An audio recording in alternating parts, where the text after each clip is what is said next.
Hi everyone, it's Kim here with Hair Lane. I'm going to do a quick tutorial on how to use our grommets and the grommet setting tool that we have available on our website. So you need a couple of things before you get started. You need obviously your fabric. I had interfacing already set onto this, and I'll talk about the interfacing in a second. You're going to need a scrap piece of fabric, just a small one. You need your grommet, obviously. It's our 12mm silver grommets. You're going to need a washer. The washer color does not matter. You're not going to see it. It's going to be on the back of your project, or if it's a hoodie drawstring, it'll actually be inside, so it really doesn't matter. Sometimes our supplier actually sends us different colors and stuff, or if you have an oopsie or whatever and you have other ones left over, you can use any color. You're going to need a pen. I use laundry pens because the ink isn't going to run, because when we actually mark our spot, we're going to cut inside of that so the mark will stay. If you use something like a Sharpie, eventually it'll bleed as you wash it or as your customer washes it, so it can actually bleed out from behind your grommet, and that's not something that you want. So the laundry pens are great because they don't do that. You're going to need your grommet setting tool, 2 pieces. You're going to need pair of fine detail scissors. These are the little blue ones. We have those on site as well. Hammer. This is literally the one from my garage. And you're going to need some interfacing. Now, this is the Veritex, the 201 LS. It is pretty well the exact same product as the Pellin SF101, but there's a couple benefits to this. So the Pellin product is only 20 inches wide. This is a full 60.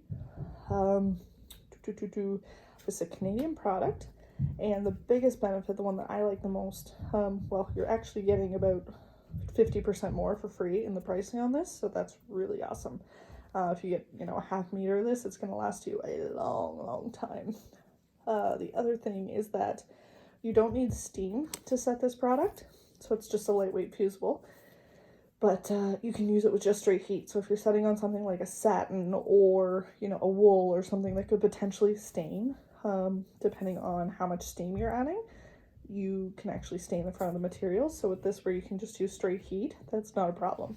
So that's really great. The first thing I'm going to do, you're going to set your interfacing, which I've already done. Now on the wrong side, I'm going to use my grommet, and I'm actually going to trace the inside hole, the inside diameter, with my laundry pen. Okay, show you. So that's my marking.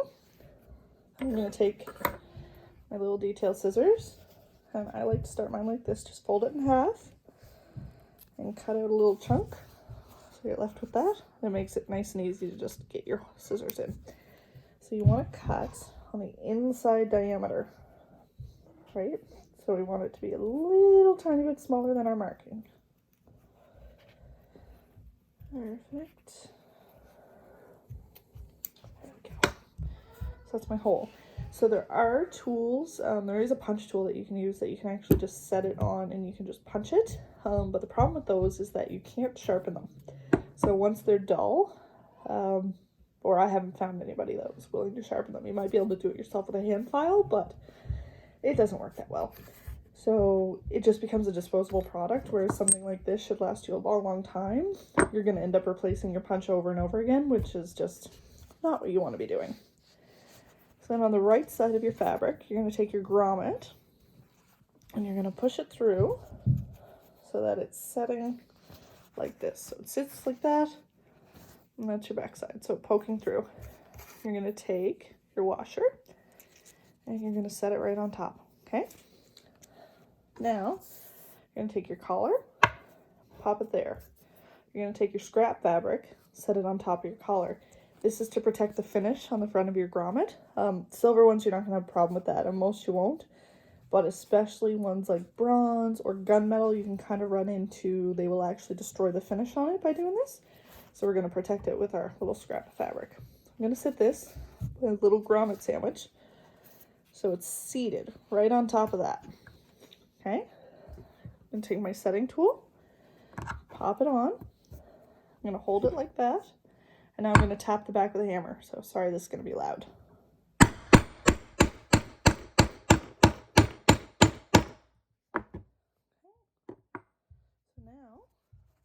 grommet is set in the back, you'll see that it's nice and folded over. It is not going anywhere. I haven't done any damage to the front of it to the finish because we used our nice little scrap fabric. And that's all there is to it. If you're using a high traffic area like a waistband or something where you're going to be tightening the drawstrings a lot, if you're working on knits, I actually like to use 2 layers of the interfacing. So just on there. So I'll put one square down, fuse it on, then I'll put another square on top of that, fuse it on just to give you a little bit more. It just means you can have one product instead of needing 2, which is really always a win in my book. You don't want to have to go and buy like 27 different types of interfacing for different things, so that's always a win. But for like hoodie drawstrings and stuff, that's it. You're good to go. Hope this was helpful. Thanks guys. Bye.